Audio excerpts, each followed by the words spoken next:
She hugged me at the party, held me tight, told me she was so proud of everything we had built together. She smelled like my perfume, the one I had left at the office months ago and never found. I smiled back. I hugged her back. I didn't say a single word because I already knew.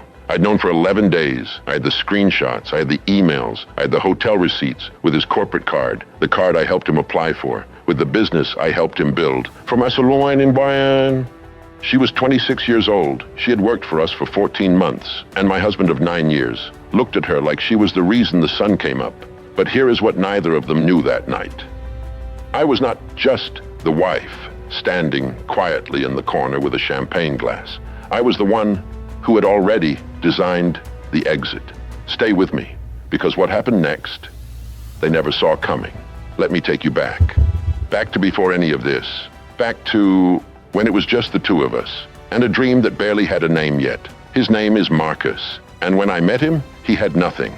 Not in a romantic, struggling artist kind of way. I mean, genuinely nothing.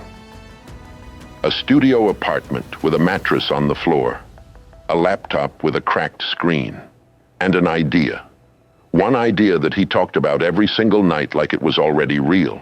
A logistics consulting firm. He wanted to help small businesses move faster, operate smarter, spend less. He had the vision. He had the passion. What he did not have was any idea how to actually build it.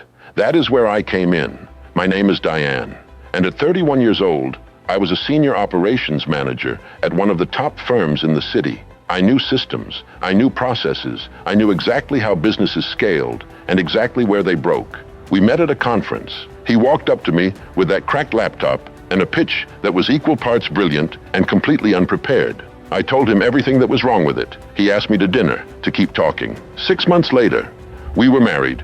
People thought it was fast. My mother said, wait. My best friend said, be careful. But I had never felt more certain about anything in my life, because Marcus was not just a man I loved. He was someone I believed in, completely. So I did what people who believe in someone do. I showed up. I kept my job for the first 2 years, full time, because somebody had to pay the rent while he built the client base. I came home after 9-hour days and sat with him at the kitchen table until midnight, going through his proposals, fixing the language, restructuring the pricing, making it make sense. I designed the pitch decks, every single one. I built the operations manual from scratch. I created the onboarding process. I set up the invoicing system, the vendor contracts, the project timelines.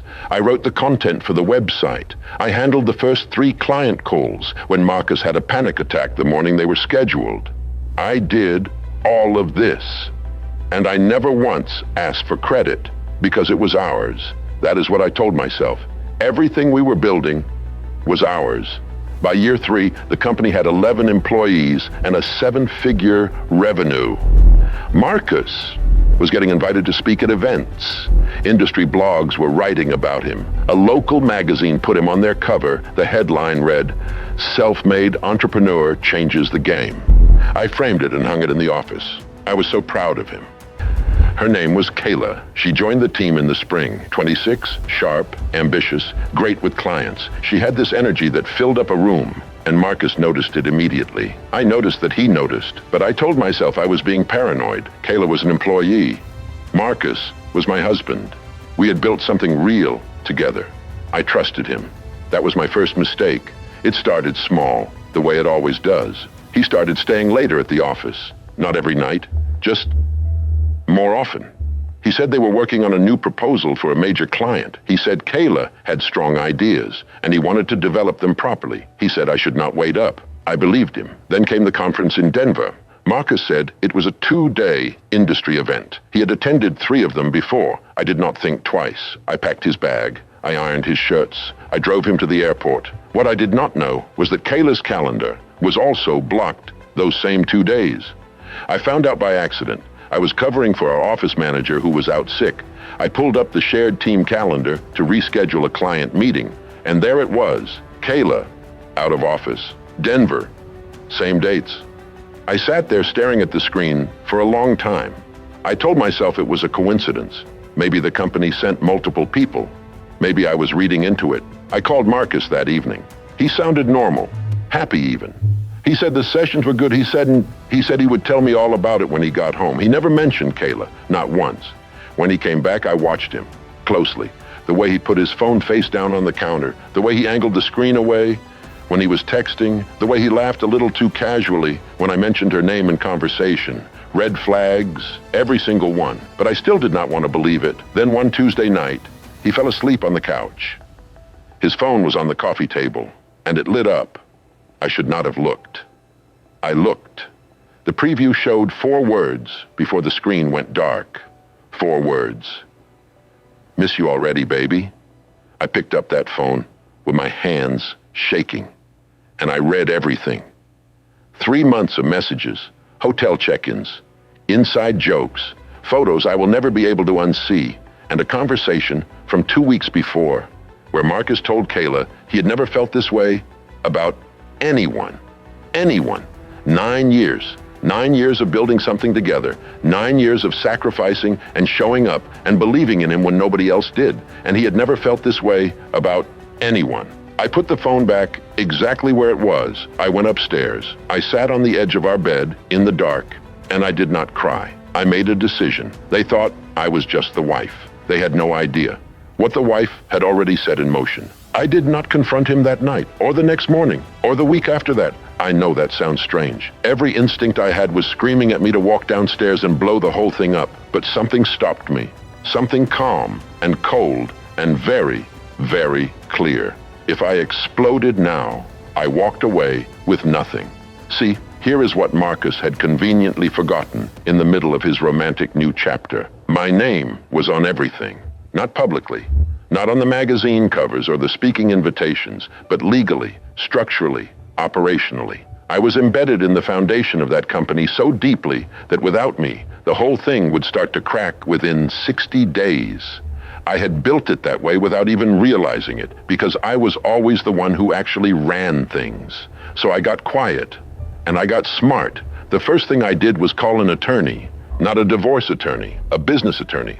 I needed to know exactly what my contribution to that company was worth before I made a single move. The answer was significant. Then I called my old boss from my previous firm, the one who had tried to recruit me back 3 times over the past 4 years. I told him I was ready to talk. He called back within the hour. While Marcus was having dinners with Kayla and building his new life, I was quietly building mine. I documented everything, my contributions to the company from day one, the systems I had created, the clients I had personally brought in or retained, the proposals I had written. I printed emails, I saved files, I built a folder that told the entire real story of how that company came to exist. My attorney reviewed all of it and used one word: substantial. For 8 weeks, I smiled at breakfast. I asked how his day was. I attended the company holiday party and shook Kayla's hand and told her she was doing great work. She thanked me, I smiled, and I waited.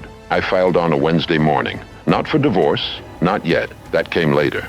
The first filing was a formal legal claim of business partnership and intellectual property contribution. My attorney sent it directly to the company's registered address. Marcus called me 47 minutes later. He was not sad. He was not apologetic. He was furious. He said I was being vindictive. He said the company was his idea and his name and his work. He said I was trying to destroy something he had built with his own hands. His own hands. I let him finish, and then I said 7 words. Check the operational records from year 1. He went quiet, because he knew. Deep down, underneath all that anger and ego, he knew exactly what those records showed. The discovery process in the legal case took 4 months, and every month, more of the real story came out. Who had written the client proposals, who had built the onboarding infrastructure, who had managed the vendor relationships during the first 18 months, while the founder was still figuring out what the company actually did. His own legal team could not argue with the paper trail. Because I had created the paper trail, we settled out of court. I walked away with a significant financial stake, a clean split of shared assets, and a non-disclosure clause that I negotiated specifically to protect my ability to speak freely about my own experience. They thought the clause was protecting them. It was protecting me. The divorce followed 3 months later. Marcus and Kayla made it official quickly after that. They were photographed at an industry event together. She wore a dress I recognized from a shopping trip we had taken together the year before. He had his arm around her like he had earned something. But here is what happened next. Without the systems I had built, the company started slipping. The client retention process I had designed was being managed by someone new who did not fully understand it. 3 major accounts left within 6 months. The operational structure I had created was being dismantled, piece by piece, because nobody understood why it existed in the first place. I heard from former colleagues. They said things were chaotic. They said Marcus was stressed. They said the energy had shifted completely. I was not happy about any of that. I want to be honest with you. I did not enjoy watching something I had put years of my life into start to struggle. That company had my fingerprints all over it. It hurt to see it stumble, but I was not there anymore. I was somewhere else entirely. Remember that call I made to my old boss during those 8 quiet weeks? I had joined his firm as a senior partner. With my settlement funds, I came in with equity. Within my first year back, I had brought 3 of my former clients with me. Clients who had trusted me specifically, not the company name. 18 months after that Wednesday morning filing, I was doing better than I had ever done in my marriage. And Marcus, the magazine that had called him a self-made entrepreneur, ran a follow-up piece 2 years later. A quiet one, no cover, just a small business section note about restructuring and leadership changes at the firm. Nobody framed that one. I am not going to stand here and tell you revenge feels the way the movies say it does. It does not hit like an explosion. It hits like a long, slow exhale after years of holding your breath. What I learned from all of this is something I want to leave with you. When you pour yourself into someone else's dream, make sure you are also building something that belongs only to you. Not because people are always going to betray you, but because you deserve to have something that cannot be taken away, no matter what happens. Document your work, know your worth, and never, ever let someone else's name be the only name on something you built. If you are sitting somewhere right now recognizing this story, whether it is a marriage, a business, a friendship, a partnership of any kind, hear me on this. Your silence is not weakness.